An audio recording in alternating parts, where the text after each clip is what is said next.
Olá a todos, tudo bem?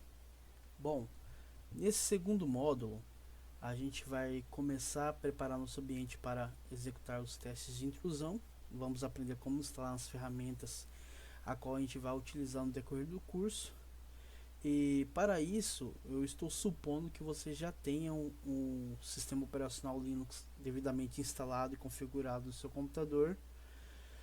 A gente pode estar utilizando uma distribuição Linux baseada em Deb. No caso, podemos utilizar um Ubuntu ou até mesmo o Kali Linux, tá?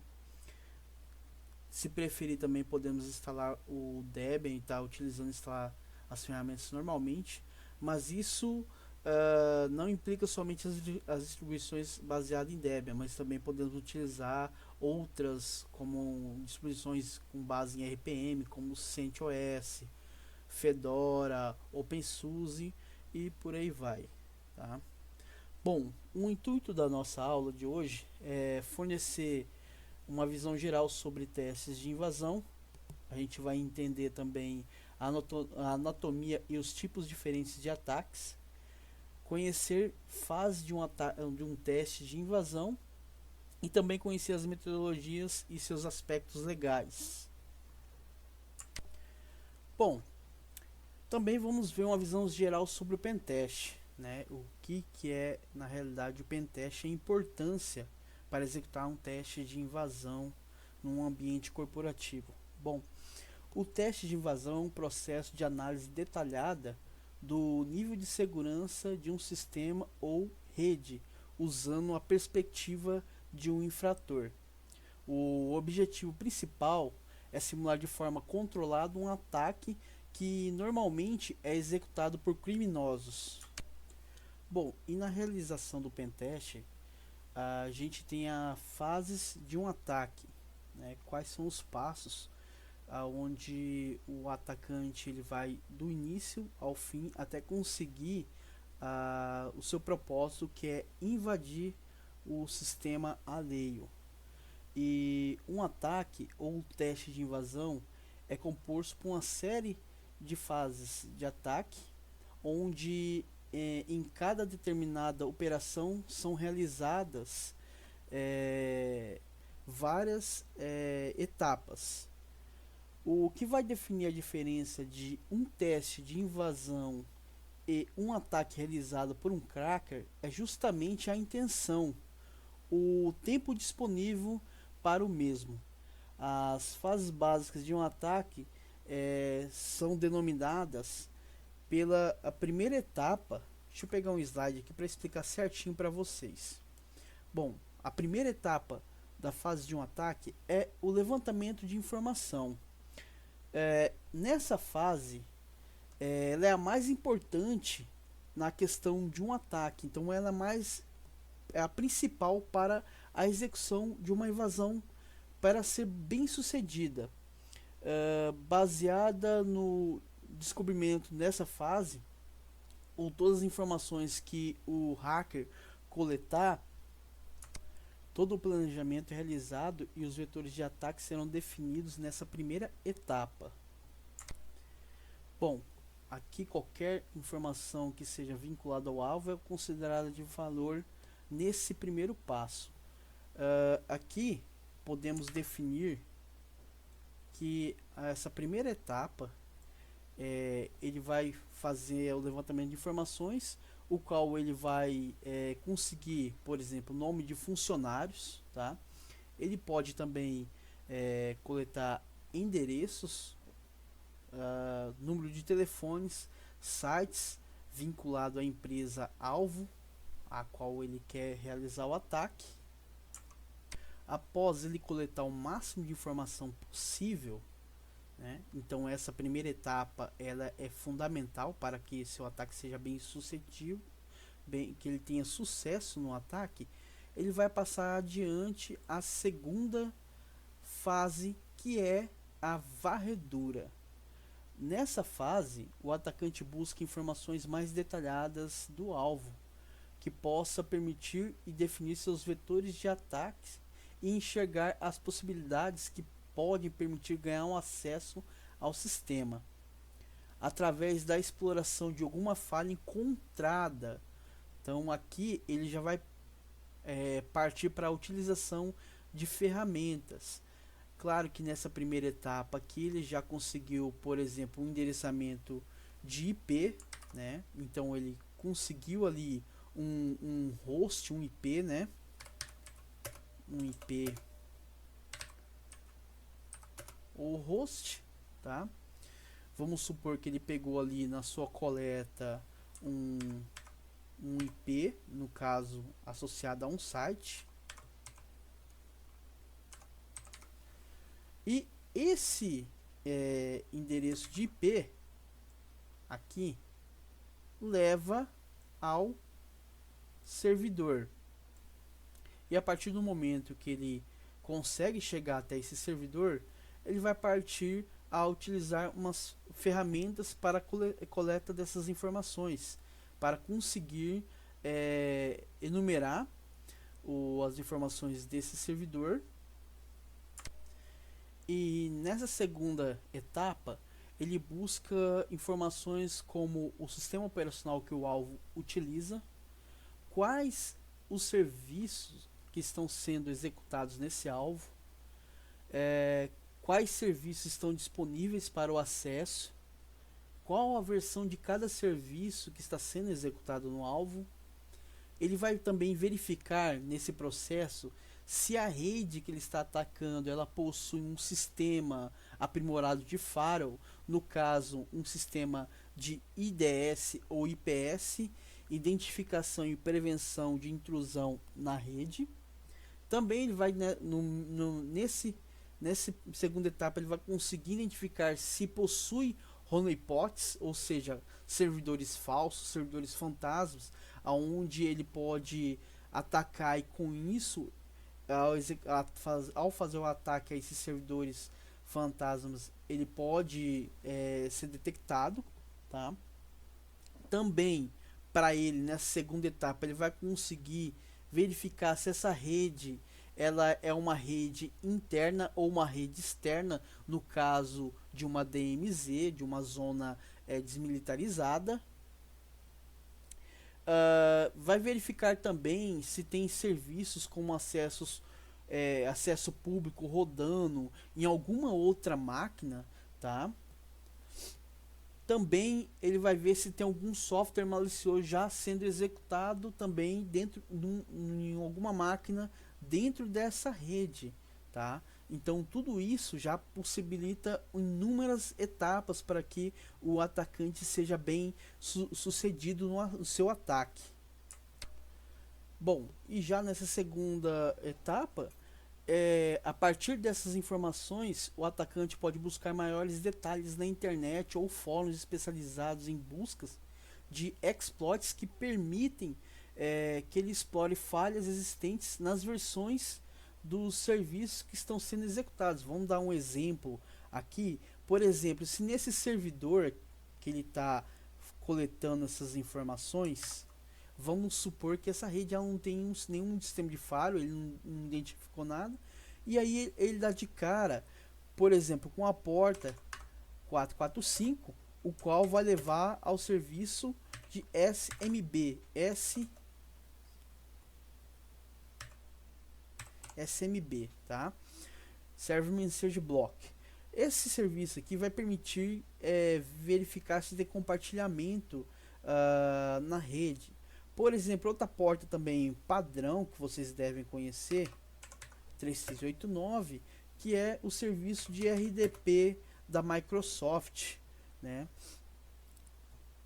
Ou outra coisa também que ele pode verificar dentro desse alvo, se pode ter uma porta 3306, que é uma porta do MySQL, né?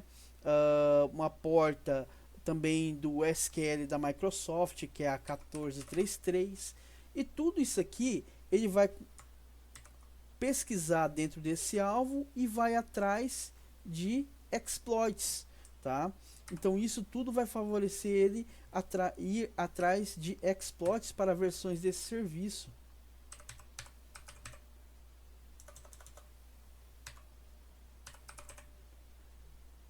tá? Então, a partir do momento que ele tem um exploit válido, ele pode, através desse exploit, executar uma RCE, tá? Que a gente vai ver mais para frente no decorrer do curso.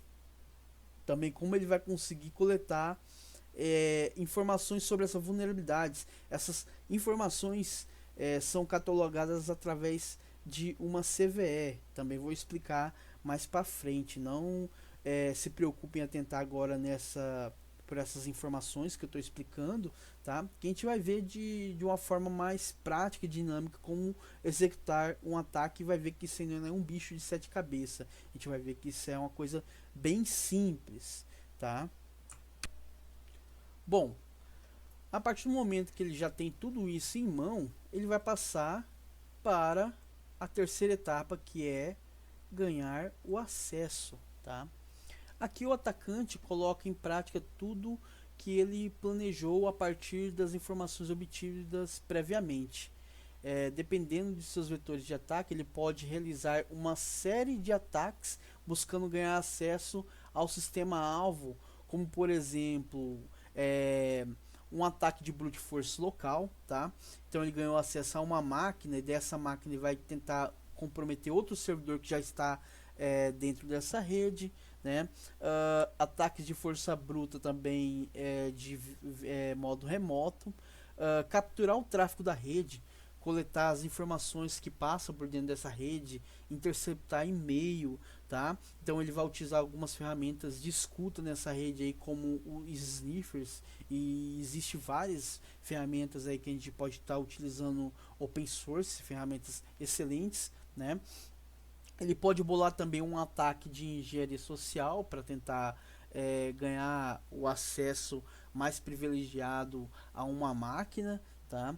Ele pode também executar ataques em aplicações web já rodando dentro dessa infraestrutura, a exploração de serviços, como havia dito antes, e exploração do sistema operacional, tá?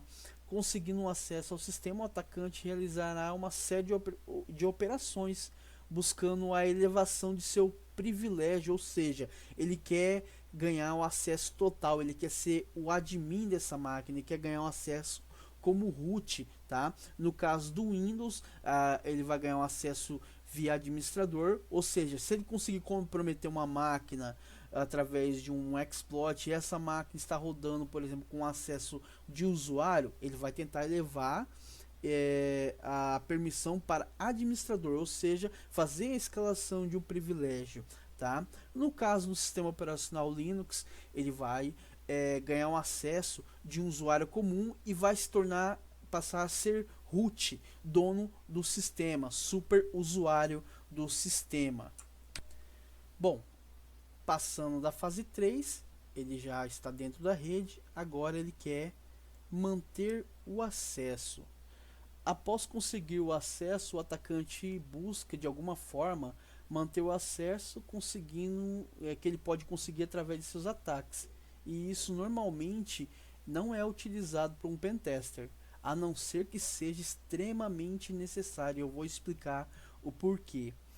O risco de você configurar o sistema implantando uma backdoor ou um tipo de dispositivo que permite o acesso posteriormente, que essa ferramenta utilizada ela pode se voltar contra você, e outras pessoas podem descobrir que existe uma backdoor rodando nesse sistema e explorar e ganhar um acesso facilmente ao sistema que já está comprometido anteriormente pelo pentester. Portanto, essa fase, quando realizada durante um teste de invasão, ela precisa ter um cuidado extremo e bem planejada, para que não possa trazer comprometimentos e prejuízos desnecessários ao alvo, né? Ou a empresa que te contratou para fazer esse pentest. Bom, e na quinta e última fase é que o atacante vai limpar os rastros, vai apagar todos os vestígios do ataque, da sequência que ele já havia executado até chegar à máquina, tá? Até chegar ao alvo, ao sistema que ele comprometeu. Então, nessa quinta etapa, na fase final do ataque, o atacante apaga todos os seus rastros, todos os registros e operações realizadas dentro do sistema comprometido para não levantar suspeita, tá?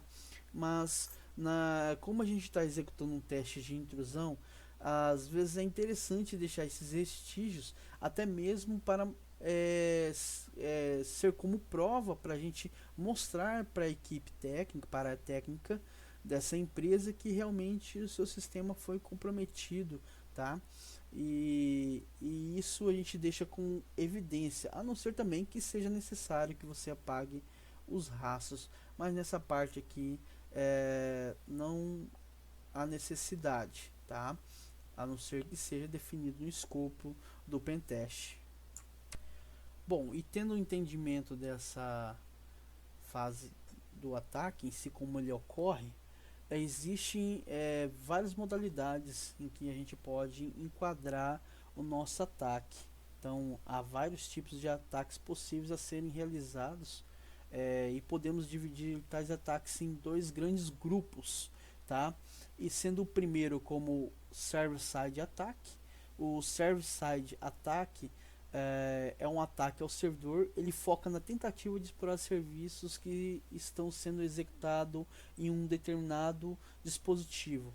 Normalmente não precisa da interação do usuário. Prover, por exemplo, de uma shell já sendo executada no sistema, uma shell que possa dar o acesso ao atacante. Vou dar alguns exemplos de como a gente pode executar um ataque nesse tipo de categoria. Por exemplo, ataques a servidores web, né?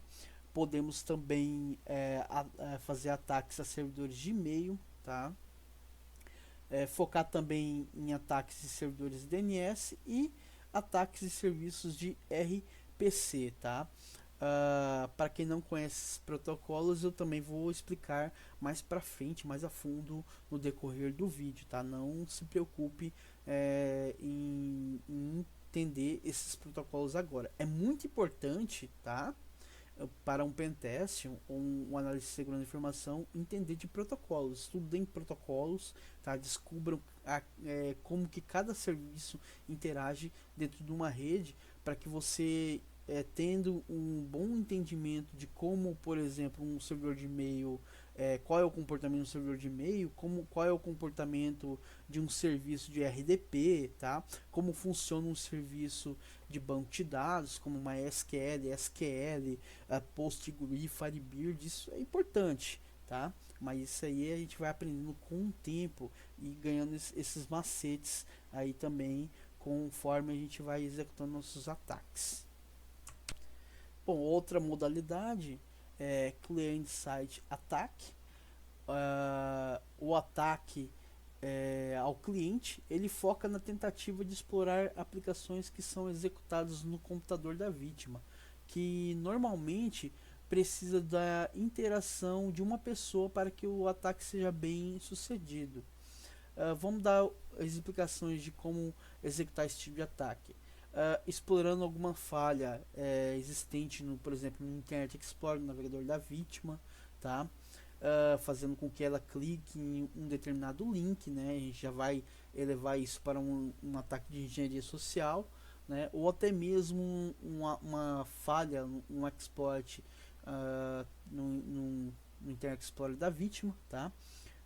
Explorando falhas em editores de texto, a gente pode mascarar uma backdoor dentro de um arquivo do Word, por exemplo, encaminhar para nossa vítima, a vítima abrir esse texto executar ali um código malicioso, tá? E com isso a gente consegue o acesso a essa máquina.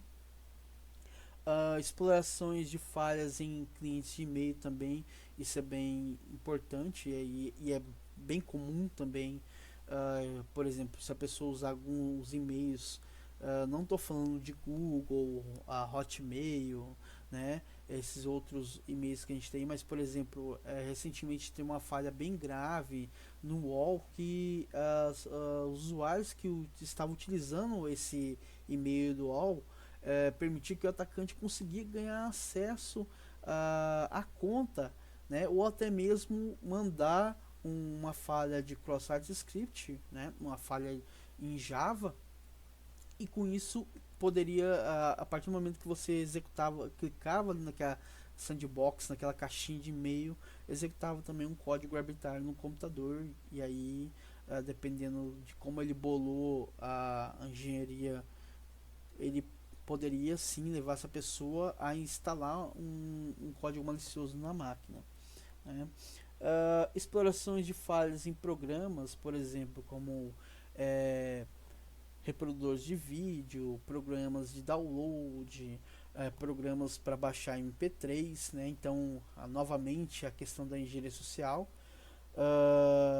Uma questão que a gente tem que levar em consideração na internet é que não existe nada de graça, tá? Então, se você acha que você está baixando ali, por exemplo, um jogo, saiu Battlefield 6, versão mais top, o Resident Evil, por exemplo, eu vou lá no site lá de download, né? Ou seja, um site de torrent, e aí eu acabo baixando esse jogo e instalo no meu computador, tá? Esse jogo ele vai portar um ativador para ele, porque você está usando de forma ilegal e não um jogo original, tá? Você está agindo de certa forma fora da lei, e com isso você vai executar um programa onde vai conter o mais famoso dos ativadores, o crack, né? O Ronaldinho ali. E ali você executando o crack, ele vai executar um outro código arbitrário na sua máquina, e consequentemente o cara vai ganhar acesso ao seu computador. Aí você para e se pergunta, o que esse cara vai roubar da minha máquina? Tá? E todo mundo que eu pergunto isso fala a mesma coisa, não tem nada para roubar, né? Minha máquina não abre e-mail, eu não abro o banco, não faço nada nessa máquina, mas muito pelo contrário, tá? Ele pode executar esse código arbitrário na máquina, ganhar acesso, usar seu computador para minerar Bitcoin, colocar o seu computador dentro de uma rede, numa botnet, para executar um ataque DOS e assim derrubar um site grande, uma empresa grande aí na internet. E você vai levar a culpa. Ele pode, por exemplo, hospedar um site pornográfico dentro da sua máquina, tá? Isso aí é possível, tá? E com isso você também vai levar a culpa, porque a partir do momento que vai sair o acesso desse site do seu computador, vai sair do seu IP público, e você vai levar a culpa por isso. E até você explicar que não foi sua intenção, olha, muita água já rolou, né?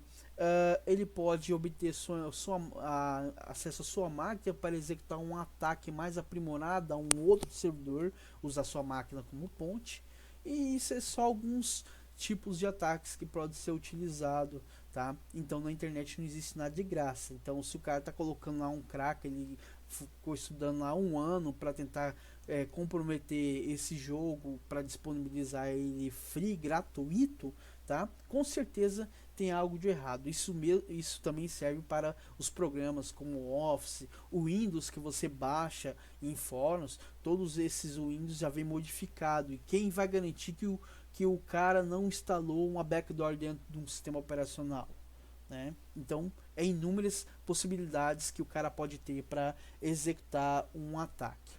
Bom, vamos fechar esse módulo, vamos parar por aqui nesse módulo, tá?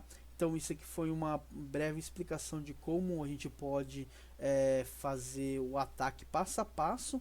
Agora no próximo módulo a gente vai ver como instalar as ferramentas para a gente conseguir executar essa fase aqui, tá? Fazendo todo esse segmento até comprometer o computador alvo, tá? Óbvio que isso aí a gente vai fazer num ambiente controlado, tá? Mas não foge da realidade de um cenário real, tá ok, galera? Então até nosso próximo módulo.